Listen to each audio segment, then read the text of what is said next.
España, como noción política, como entendimiento político, es algo que nace con los Reyes Católicos, con la toma de Granada. Antes existía, naturalmente, el Principado de Cataluña, el Condado de Barcelona, el Reino de Aragón, los reinos de Castilla, León, el Reino de Galicia, pero la unidad, el entendimiento de lo que hoy llamamos España, nace, ya digo, con los Reyes Católicos. Por tanto, cuando se dice que Séneca era español, no es cierto. Séneca era cordobés. Cuando se dice que Trajano es español, tampoco es cierto, puesto que Trajano era sevillano, pero los españoles no existen o no existimos más que desde entonces. Coincide la unidad de España, menos Portugal, lo de Gibraltar es una pequeña anécdota colonial inglesa, coincide con la expulsión de los moriscos y de los judíos y con el descubrimiento de América.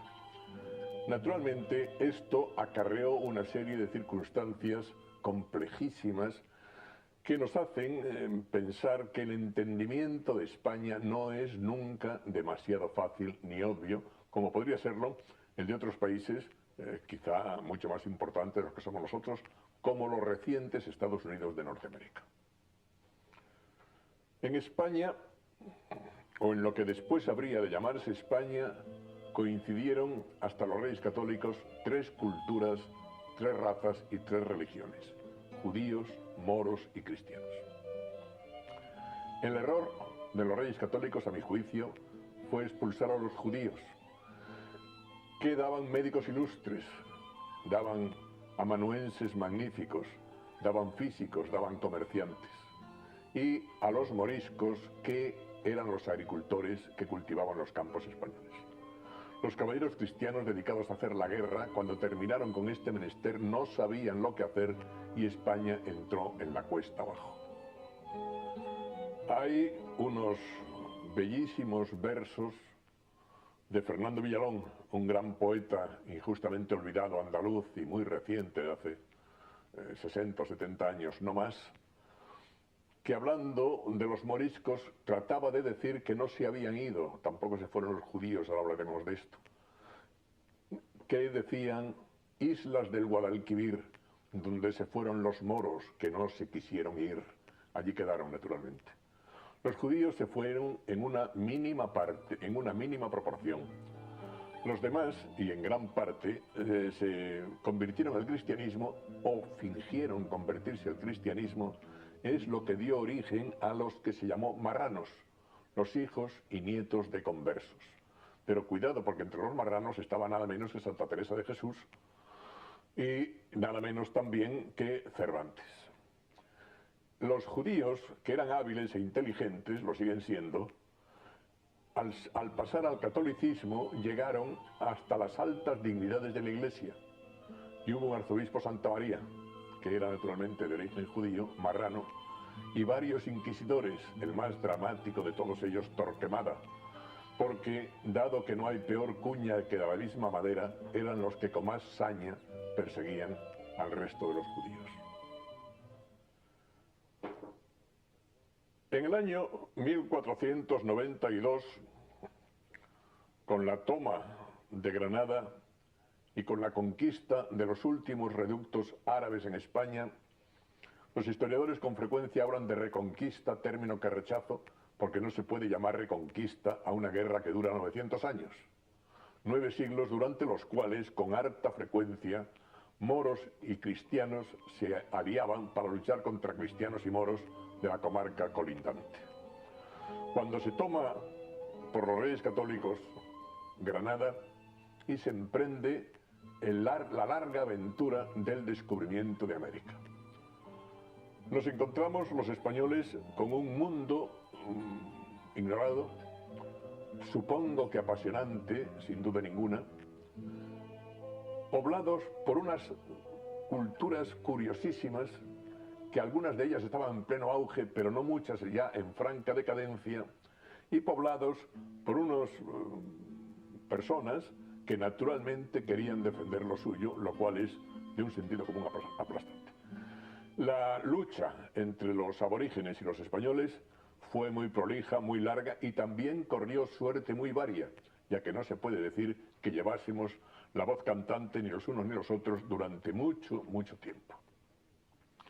Sí se puede decir que la independencia de los que fueron hoy países iberoamericanos, desde México hasta la Tierra del Fuego de Chile, fue un producto de maduración política de aquellos mundos, pero en su origen, en gran parte de ellos, no fueron motivados por un afán de independentismo, sino que fueron no más que guerras civiles que trajeron como consecuencia aquella emancipación que, por otra parte, nos vino muy bien a los españoles, puesto que estos países tenían ya un grado de madurez suficiente y más que sobrado para poder vivir por su propia cuenta y por su propia administración y sus propias brújulas.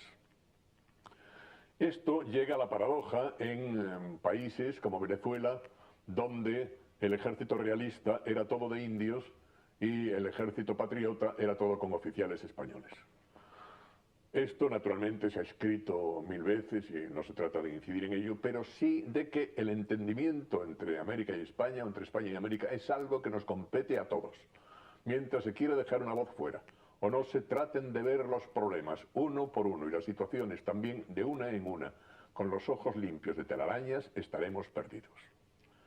Entre los españoles la convivencia no fue nunca fácil, fue quizá más bien difícil, puesto que, como antes aludía, cuando los señores cristianos, los caballeros españoles, se quedaron sin la preocupación de las guerras, ¿qué es lo que iban a hacer? Llevarse mal, lo cual fue doloroso.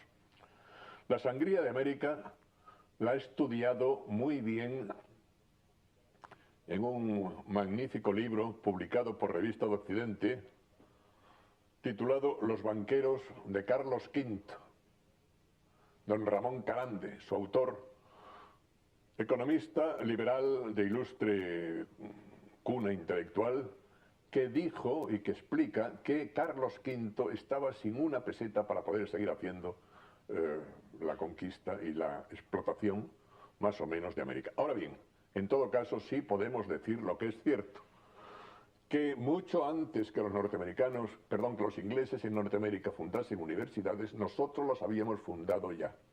La primera, no del continente, pero sí de América, en Santo Domingo, la primera del continente en Perú, e inmediatamente en México y en otros muchos países, uno detrás de otro. Y esto es una evidencia que la historia jamás podrá negar a la guerra, a la cultura española. Los españoles anduvimos más o menos por las 5 partes del mundo. Por Europa constantemente, por África con cierta frecuencia, por América ya es sabido, pero también por Oceanía, de donde más o menos se borró toda huella de nuestro paso. Lo digo con el dolor de ver que el español como lengua ha desaparecido en Filipinas, donde hablan pues la lengua de ellos, que no es muy eficaz, pero sí un mal inglés aprendido de los norteamericanos. España, por otra parte, tiene una pluralidad complejísima. España no es un país, sino un puzzle de países. Y esto se ve no ya entre los hablantes del español, del catalán, del gallego, del vasco, sino dentro de cada uno de estas comarcas o de estos países, de un lado al otro. Porque ¿qué tiene que ver la Galicia campesina y añorante con la Galicia aventurera, pescadora y navegante? Muy poco. Nos unifica, claro, el que todos seamos vagamente de la misma raza, todos seamos vagamente parientes los unos a los otros y todos hablemos mejor o peor nuestras dos lenguas, que son el español y el gallego.